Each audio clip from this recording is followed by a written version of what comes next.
I hope Johnny was wearing his Fitbit. He definitely gets his steps in during this movie.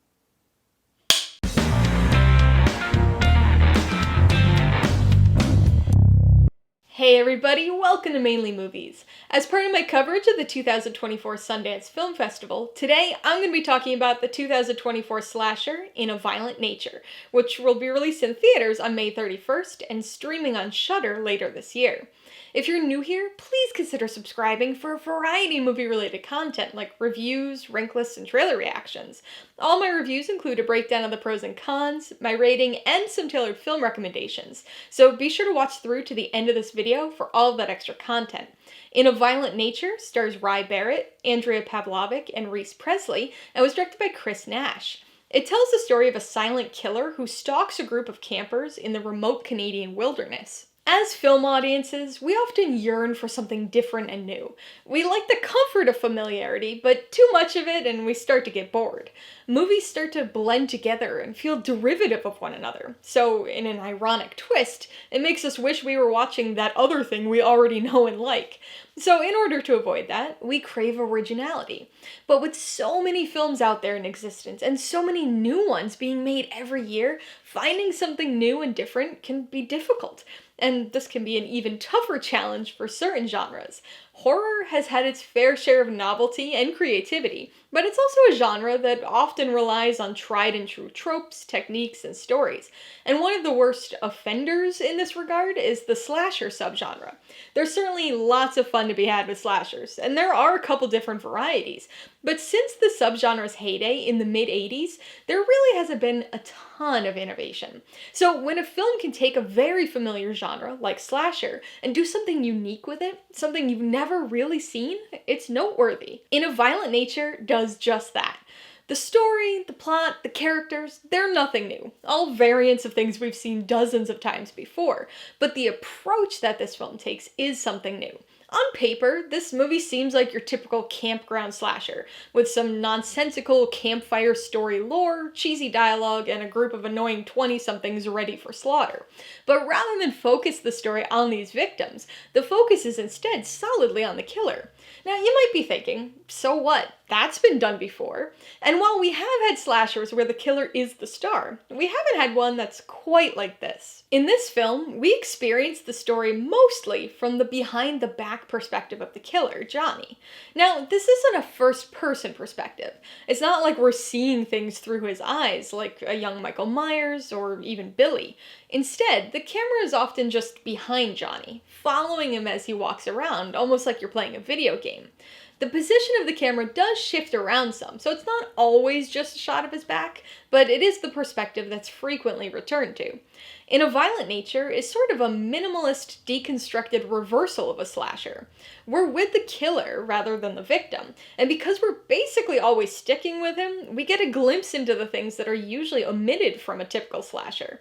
Usually, we're with a victim who runs away and is hiding somewhere thinking they're safe, and then the killer pops up again. But we never see that interim of how they got there. Well, we see that here. We see lots and lots of walking through the woods. We see an interesting nonchalance to his primally driven determination, how sound will cause him to suddenly shift his course.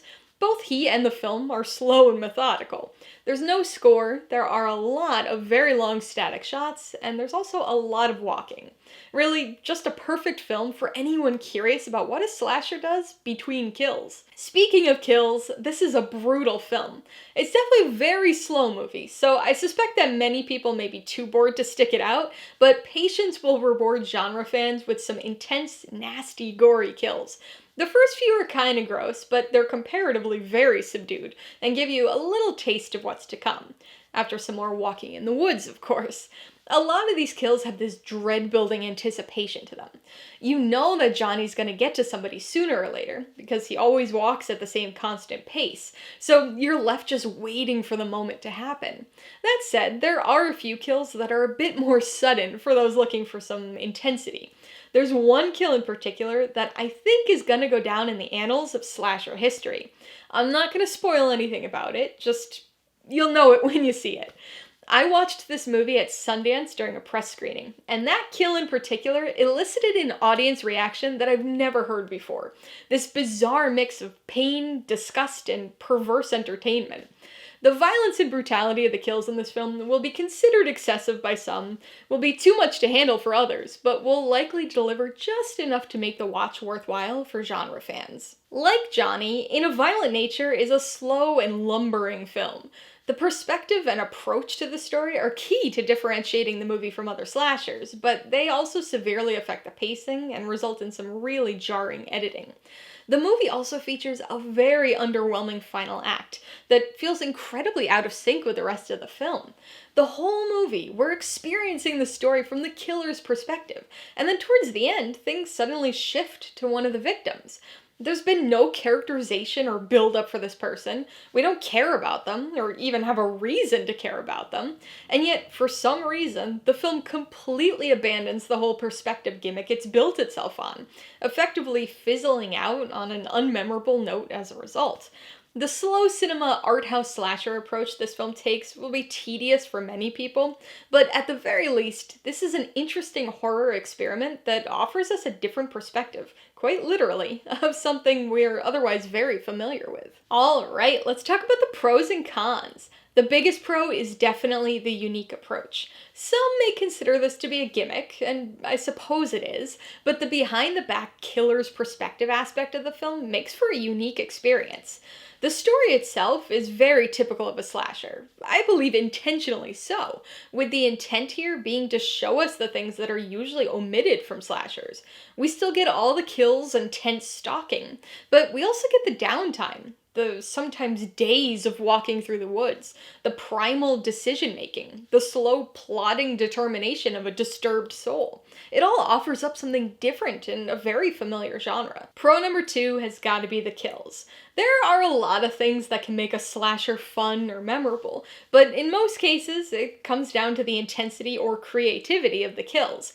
I realize that's kind of messed up when you think about it, but that's a big part of the entertainment from a slasher. Well, this film gives us both intensity and creativity in spades. It takes more than a little time to get there, but if you're patient and can stick it out through the seemingly endless nature walks, you'll be rewarded with some ridiculously brutal and often sickeningly entertaining kills. It's gory, it's nasty, it's intense, but it's also very memorable. On the con side, the biggest issue is the third act perspective shift. This whole film is built around the idea that we're viewing it from the killer's perspective. Not first-person perspective, but a behind-the-back perspective. We only see and hear things that the killer is also able to see and hear, so we really just kind of go along for the ride with him. But then out of nowhere, that perspective disappointingly shifts. All of a sudden, we're going along with one of the victims, like basically any other slasher movie. We don't care about this person, we don't really know anything about them, and so the movie kind of just fizzles out on a lackluster and unremarkable note. Definitely not the final impression a movie wants to leave on its audience. Con number 2 is how tedious this movie is.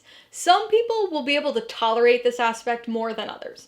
It's certainly still on the con side for me, but I think I'm probably one of the people on this more tolerant end of the spectrum.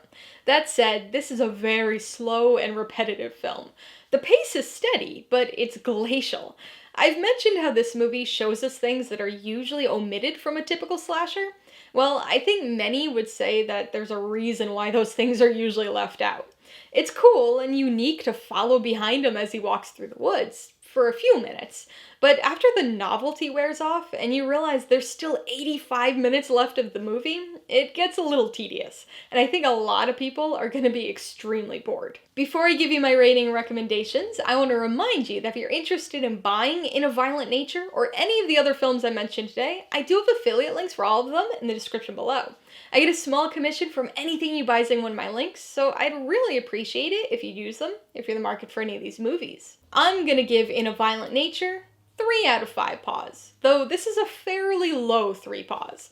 As slow and lumbering as its killer, this is a unique slasher film reversal.